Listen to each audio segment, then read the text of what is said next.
Renovating Retirement with Charlie Jewett. Oh no, I think I'm about to have another episode.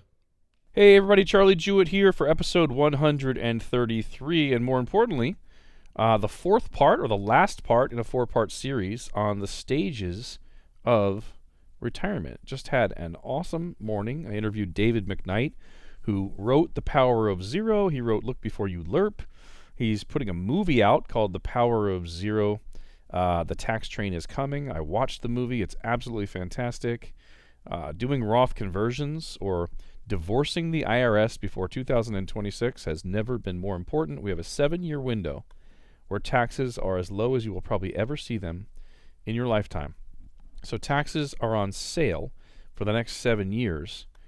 And you know what we got to do about that? We got to divorce the IRS, get rid of those taxes, and put you in a position, hopefully a 0% tax bracket, where even if they double taxes, 2 times 0 is 0, so that's not going to hurt you. So as soon as I started recording this podcast, I lost my notes. So you're listening to me kill time, not procrastinate, but I'm trying to get to where my notes are so I know what we're going to talk about. Well, the fourth part of the series is on the 4 stages of retirement planning, which are contribution, accumulation, distribution, that's taking an income, and then finally transfer, or the entire world of what happens after you pass away. Now, this whole transfer stage, right? The first thing you need to decide is, are you an A planning family or are you a B planning family? Now, that happens before death. It happens when we're doing your retirement plan. So A planning families are more popular. These are the people that I'm used to working with, used to seeing, because we've had, 2 huge stock market crashes in the early 2000s, 2008 and 9. People lost all kinds of money. Most of the people in the country are not just rolling in extra dough. There are some wealthy people, that's fine. But an A planning family is the family that says, here's how we're going to handle transfer. We need to take care of myself and my spouse while we're alive. So we need to emphasize income, being able to pay our bills, having discretionary income to travel and do fun things, our medical expenses, making sure we have long-term care covered. It's all about us while we're alive. And then when we do finally pass away, the heirs, children, charities, whoever, can have whatever's left over. So you're emphasizing while you're alive and de-emphasizing the inheritance or the estate transfer.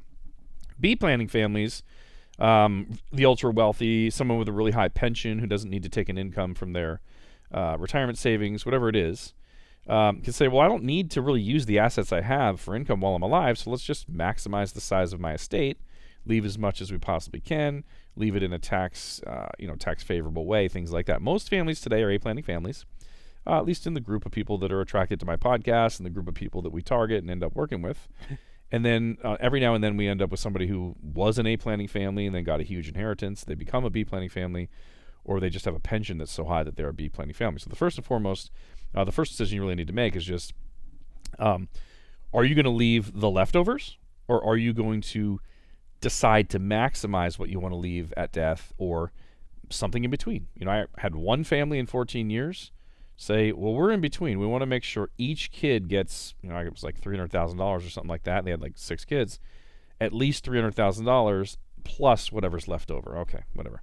It's, everybody makes this up. There's no right or wrong. It's your plan. So if you're an A planning family, this is pretty easy. We just do your income planning. We, put some money in case income increase, the right amount of money in your emergency fund, the right amount of money in annuities, so you have guaranteed income for life. Whatever's left over, we go and we try to grow it as best we can, and when you pass away, the family gets whatever's left. So let me talk about B planning families a little bit, and then we're going to talk about something that applies to actually both. If you're a B planning family, then we're looking at ways of multiplying your estate. And I guess, this isn't just true for B planning families. This actually covers any family. If we're trying to maximize the size of your estate when you pass away, there's a couple of different ways we can do that. One is multipliers, things that make your estate worth more. And the other one is eliminating taxes, or trying to make sure that there's as little as possible tax paid by the heirs when they receive the money. So what are some examples of maximiers or multipliers? Really, it's going to be everything in the life insurance world. Now, life insurance can be wonderful. Life insurance can be terrible. I've seen great policies. I've seen terrible policies. But then you also have terrible policies or not so great policies that can be used well. So we used to say, okay, if you know Tiger Woods, I don't know how Tiger Woods is golfing today because I don't follow golf, but he used to be absolutely incredible. We'd say, would you rather have Tiger Woods' golf clubs, his tools that he uses, or his swing, his abilities? And the audience would say, I'd rather have his swing.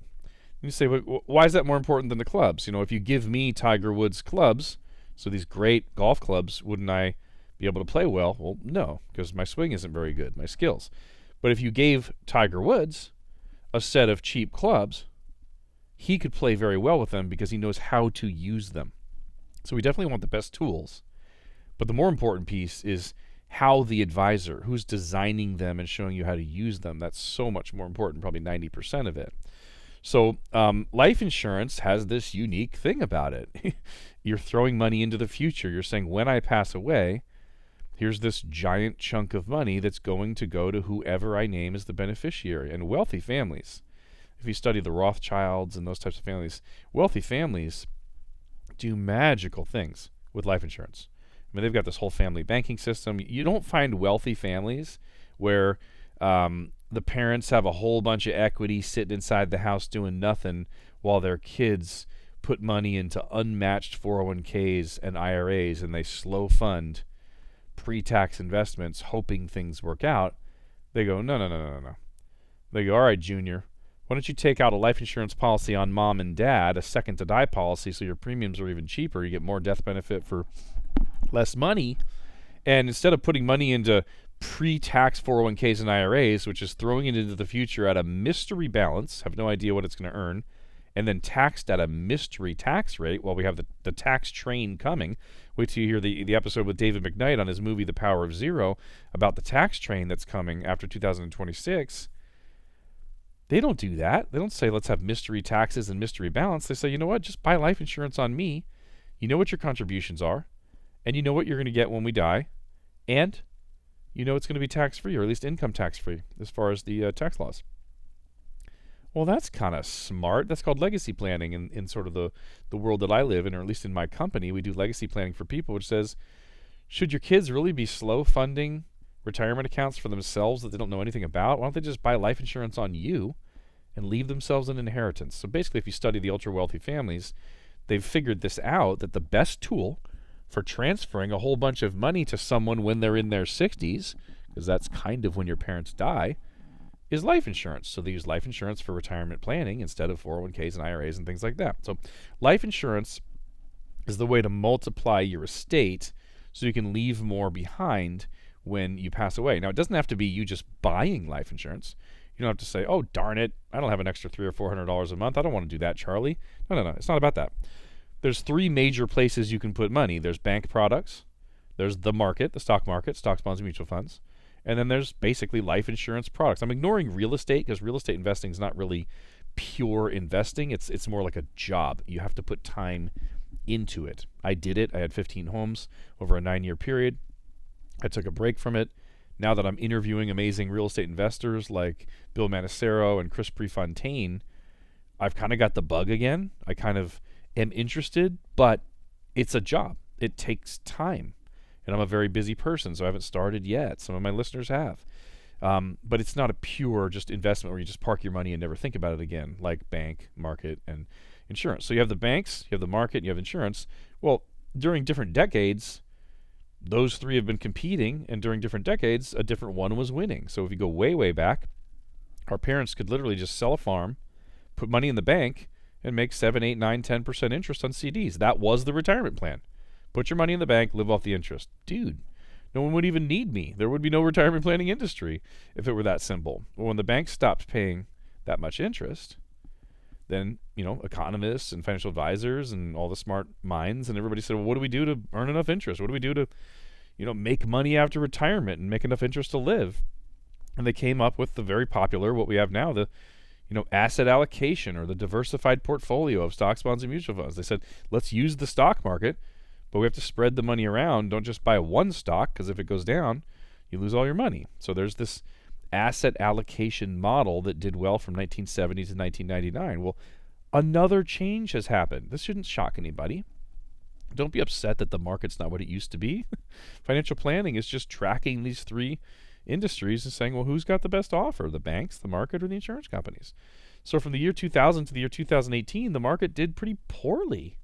2.8 to 4.83, depending on whether you got the dividends from the S&P 500 or not. I mean, some of you might have a money manager that beat that, if you can even get them to show you the actual earnings instead of what's called average rate of return. But the market did not do well for the last 18 years. What did well? Annuities and life insurance. So the insurance company products are winning right now over the last 2 decades. If that changes, I'll change my show and start talking about, if the stock market was averaging 15% over the last 18 years, and the losses were only, like 20%, let's say here and there, I'd be talking about the stock market a lot. I don't talk about the stock market because it's doing terribly. It's a useless tool right now until it can prove that it's worth the risk. The reason I'm saying all that about where you can grow money is because you don't have to buy life insurance, and I have air quotes going on with my fingers. You don't have to necessarily buy life insurance to be worth more when you pass away. You need to utilize life insurance strategies for your in-case accounts and your increase accounts, sometimes for your income accounts. But just since the market's not growing well anyway, and banks aren't paying any interest, we insert cash value life insurance in the different parts of your plan, and as a side benefit, you end up getting death benefit because you are using life insurance products that come with death benefit. Even if we're solving for the minimum death benefit, you will be worth a whole lot more when you pass away if you're using life insurance products. What are the ways that I use life insurance products?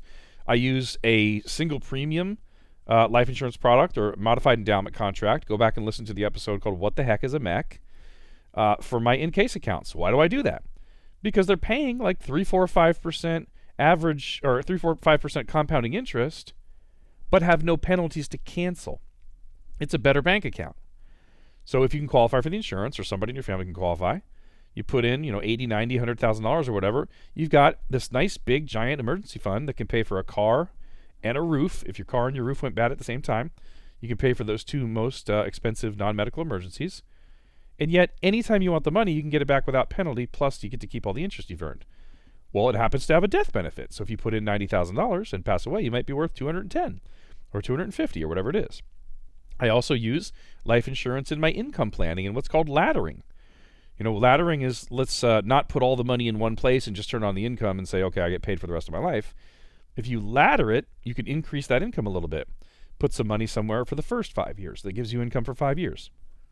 So if you're using a smaller account and just living off of it for 5 years, that allows the lion's share of your money to go compound somewhere else for those 5 years.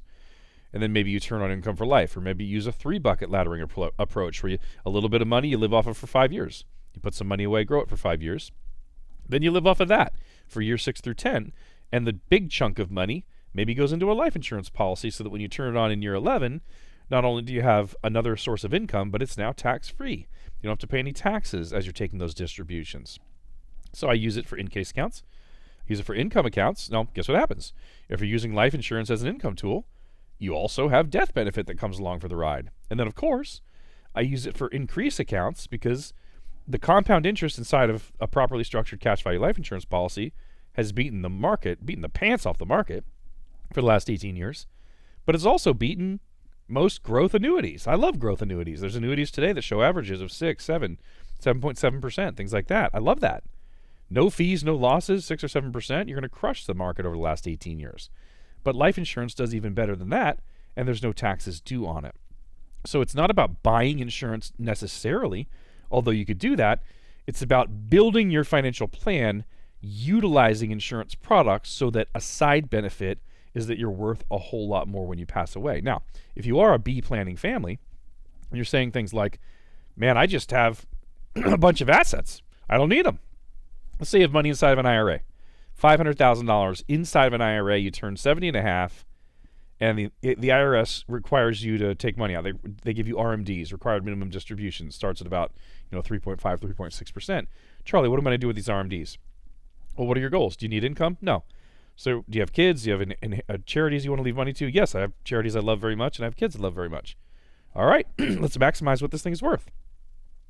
Take your RMDs out, pay the taxes, and let's use the leftover money to buy the biggest life insurance policy we possibly can on you. Small premium, big death benefit this time. So that you're basically transferring your IRA money into life insurance between now and the day that you pass away. Now, there are some techniques I can teach you to eliminate or lower the taxes on those distributions too.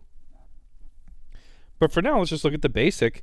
If you have assets that you're just going to leave behind to someone, you're like, I got $1 million. I'm going to die. My kids get $1 million. It always makes more sense to say, I've got $1 million. I'm going to use that $1 million to buy as much life insurance policy, as much life insurance death benefit as I can, say $5 million, so that I leave my kids the $5 million plus whatever's left from the $1 million the time I die. Life insurance is always an estate maximizer, an estate multiplier, and it's helpful for taxes. It used to be when I started my career that the estate tax exemption was around $1 million a person. So for a married couple, the first $2 million they left their heirs wasn't taxed with the high estate taxes of 45% and 50% and stuff like that. Well, then it went up, and then it went up, and then it went up, and now it's like crazy. I mean, most people, what's the estate tax exemption right now? Is it like 11.2 or something like that? Estate tax exemption for 2018. Let's see what it is. Oh, I was doubling it. No, there it is. 11.18. So if you're a married couple, you can be worth, $22 million before you pay taxes? So this is not a big part of my life anymore as far as solving the problem of estate taxes. That may change in the future, and if you're worth more than $20 million, this is an issue for you. But I just want to mention it here that leaving an estate to your kids or to your charities or whatever in a way that they don't owe a bunch of taxes is also important. So that brings us to the final point, which is, what the heck is estate planning? I used to call my company Merit Planning, MERIT, mortgage plan, estate plan, retirement plan, insurance plan, and tax plan, because we were trying to be the most comprehensive financial planning firm on the planet. Because when you look at all 5 of those areas, and I've been studying all 5 of those areas like a fiend for 14 years, mortgage plan, estate plan, retirement plan, insurance plan, and tax plan, they can be blended together, and we discover strategies that other people may not have discovered. I have a book coming out, my 3rd book, Better House, Lower Taxes. It basically proves if you're living in a house that's free and clear, taking money from IRAs and 401ks, and you have Social Security income, you're receiving the least amount of your money that you could possibly receive. And if you just sell your house, buy another one with a mortgage. So you sell your house for $500,000, buy a house for $500,000 with $100,000 down. So you have a $400,000 mortgage. Well, that means you have $400,000 of home equity from the sale of your first house just sitting in the bank, and now you've got this new mortgage. Well, oh my God, Charlie, there's this huge payment. Right. But if you have $400,000 sitting in an IRA that you used to use for income, you use the IRA money to pay the new $400,000 mortgage, and this magical thing happens. And this is why I love merit planning: mortgage plan, estate plan, retirement plan, insurance plan, and tax plan. The blending of the mortgage plan, having a mortgage, and the tax plan, trying to lower taxes, and the retirement plan, this IRA that you've been taking money out of. If you take money from the IRA and use it to pay the mortgage on your new home, ask your CPA, have him run some plans. The new higher standard deduction makes this work for less people. That's all fine. But there is a group of people that will get all of the money out of their IRA with no tax consequences at all, because the new mortgage deduction can offset the taxes due on the IRA. I'm not saying that works for everybody. I'm not giving you advice. I'm just telling you there are strategies when you look at mortgage plan, estate plan, retirement plan, insurance plan, and tax plan that no investment advisor is ever going to find, no tax advisor is ever going to find, and no mortgage planner is ever going to find.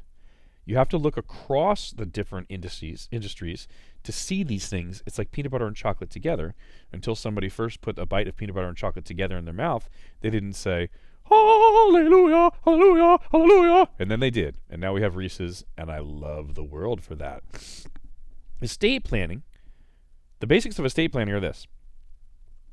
If you die, you're not here to sign papers. You say, but what about a will? Before I died, I said I filled out my will, which is like saying, here's what I wish would happen, right? I'm going to give my house to so-and-so. I'm going to give my car to whoever. I'm going to give this to this. Here's who I want to get all of my stuff. You die. They look at your will. It says, oh, you want your kid to have your house. Here's a bunch of paperwork to transfer ownership from you to your kid for a house. Can you sign this for us, please? And you say, because you're dead. You can't say anything. You're not even there. Well, they know you're not going to be there, so they don't even ask you to sign it.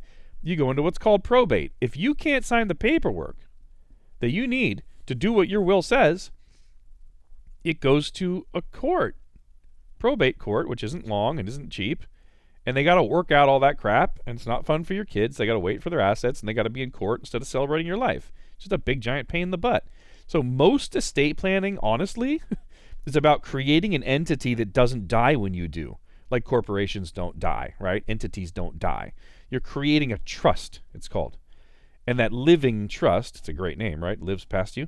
The living trust is still there when you're dead, but before you died, you put instructions into it, and there's a trustee who can sign things for you and blah, blah, blah. Estate planners, you can call me if I screwed that all up, but those are my basic understandings of the way it works. And it used to be that estate planning had a lot to do with avoiding estate tax, but the exemption's so high right now that not that many of us advisors who just sort of work with the general public are bumping into people that are worth enough to have an estate tax problem.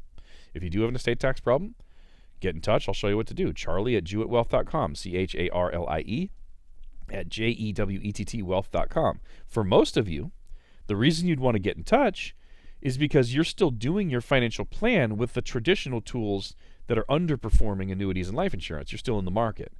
Being in the market right now doesn't make any sense to me at all. I'm not telling you what to do, but as far as investing, growing money, it's 100% about performance and probabilities. Something's paying 10% a year for 20 years. Then you look at the probabilities that it would continue to do that for the next 10 or 20 years. Those probabilities are really high, so the performance is awesome. The probabilities are high. Boom, I'm in. Put my money there, hope for the best. Maybe it goes well, maybe it doesn't, but what more can you do? All you have is performance and probabilities. When we look at the stock market, the performance is terrible. From the year 2000 until now, the performance is terrible. The probabilities that the stock market is going to continue to go through the roof when it's already at all-time highs, basically. In the last year, it hit all-time highs. Longest bull run of history, or in history. And what was the statistic I just learned? I tweeted it last night. I'm trying to remember what it was. I think 70% of the baby boomers are going to be retiring between the years of 2022 and 2029. 70% of 75 million people no longer putting money into their retirement accounts, which goes into the stock market, and taking money out of the stock market to either move to safer annuities to create income, or just taking money out of the stock market because they need the income, taking out $50,000 a year. You think 75% of 75 million people can stop buying and start selling stocks, bonds, and mutual funds, and it's not going to have an effect on the market? So the performance is horrible, and the probability that it would get better and go up for the next 20 or 30 years is absolutely low. My recommendation when I meet with clients is that we look at the true data on the stock market, and then I ask them, do you want to continue investing in a stock market that has poor performance and the probabilities that it would get better are very, very low because of demographics? And let you make your own decision. That's why most of you would want to get in touch, because you go, well, if I'm not going to use the stock market, what else is there? And we can show you how to have a stock-free retirement plan. I'm 46 and don't have a single dime in any stock, bond, or mutual fund because they're beaten by the safer tools. Annuities and life insurance do a better job. So if you've never seen a real financial plan, if you've only been with a joker broker or somebody who's addicted to the stock market, if you've never seen a real financial plan built from safer tools, just get in touch. Charlie@jewettwealth.com, CHARLIE at JEWETTwealth.com, or call us 888-285-2268, 888-285-2268. Other than that, I don't have anything to say on the subject, but I still think you people are the best. Renovating Retirement with Charlie Jewett. But that's all, folks.